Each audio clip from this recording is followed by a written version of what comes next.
तस्वीरें हमारे सामने, मनमोहन सिंह और नवाज शरीफ एक साथ न्यूयॉर्क में संयुक्त राष्ट्र आम सभा के साइडलाइंस पर आपके सामने ये दोनों नेता पहली बार मुलाकात कर रहे हैं और ये तस्वीरें आप एबीपी न्यूज पर देख रहे हैं। अपने आप में इस हैंडशेक के पीछे की गर्मजोशी को समझिए, बहुत कुछ हो रहा है।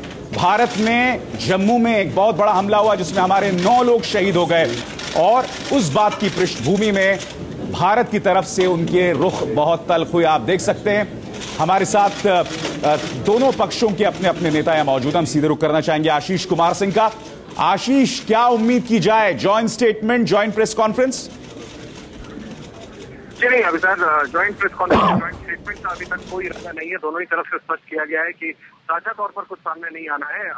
मुलाकात खत्म होगी, बातचीत के बाद भारत की तरफ से विदेश सचिव सुजाता सिंह ब्रीफ करेंगे और पाकिस्तान की तरफ से पाकिस्तान के विदेश सचिव जिलानी साहब अलग से ब्रीफ करेंगे। हालांकि जिस तरह से विचार आपने देखा तस्वीरों में, दोनों प्रधानमंत्री एक साथ चल करके आए हैं, हैंडशेक किया, उसके बाद एक दूसरे के ऑफिशियल से एक दूसरे की मुलाकात कराई गई है। उससे लगता यह है कि एक पॉजिटिव टोन देने की कोशिश नवाज शरीफ अपनी तरफ से कर रहे हैं, क्योंकि वो अच्छी तरह जानते हैं कि प्रधानमंत्री मनमोहन सिंह ने पिछले 3-4 दिनों में जो इख्तियार किया है सरहद पर जो कुछ हुआ उसे लेकर के, आतंकवाद के मसले पर पाकिस्तान को एपिसेंटर तक का, टेररिज्म का, ना ही सिर्फ ओबामा के बगल में बैठ करके बल्कि यूनाइटेड नेशन जनरल असेंबली के स्पीच में भी पाकिस्तान को बहुत स्ट्रांगली इंटैक्ट किया है।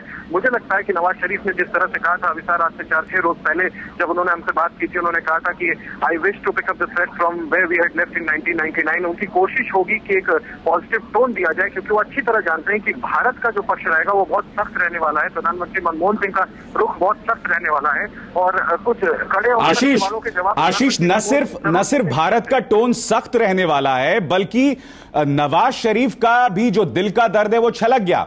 न्यूयॉर्क में ही उन्होंने एक बयान दिया था कि मैं भारत के साथ शांति चाहता था और ये तस्वीरें हम आपको फिर दिखा रहे हैं मनमोहन सिंह और नवाज शरीफ रूबरू होते हुए। तो आशीष, जो मैं आपसे सवाल पूछ रहा था, न्यूयॉर्क में उन्होंने एक बयान दिया कि मैंने अब कीमत चुकाई, सेना ने मुझे मेरे पद से हटा दिया क्योंकि मैं भारत के साथ शांति चाहता था।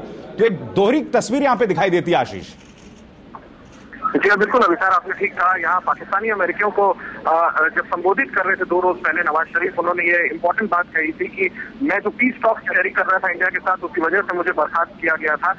यही नहीं, थोड़ा अगर हम ध्यान दें तो इंडिया और नवाज शरीफ का जो ट्रैक रिकॉर्ड रहा है वो डिस्टर्ब जरूर रहा है। पहले आई.के. गुजराल के समय पे उन्होंने बातचीत शुरू की, आई.के. गुजराल हटके नवाज शरीफ साहब ने अटल बिहारी वाजपेयी के साथ बातचीत शुरू की गई, नवाज शरीफ को तख्ता पलट कर दिया गया और अब तीसरी दफा वो डॉक्टर मनमोहन सिंह के साथ बातचीत शुरू ही करने वाले थे। उसके पहले ही आतंकवाद और एलओसी पर जिस तरह से वायलेशन से लगातार इंसिडेंट हो रहे हैं और अब से चंद दिनों पहले जम्मू कश्मीर में जिस तरह से आतंकवादी हमला हुआ, कई सुरक्षा कर्मी मारे गए, तो जो ट्रैक रिकॉर्ड है नवाज शरीफ का, इरादे मजबूत हो सकते हैं विचार, लेकिन आपका कहना बिल्कुल सही है। वो खुद इस बात को रियलाइज कर रहे हैं और शायद इसी वजह से उन्होंने ये बात कही कि बहुत डिफिकल्ट सिचुएशन है उनके लिए भी। और देखना बहुत दिलचस्प होगा। मैं शॉर्ट में एक बात कहना चाहूंगा अभिसार कि आखिर पाकिस्तानी सेना की तरफ से, पाकिस्तान आर्मी की तरफ से उनको कितना मैंडेट प्राप्त है। बहुत अहम बात आपने यहाँ पे कही आशीष।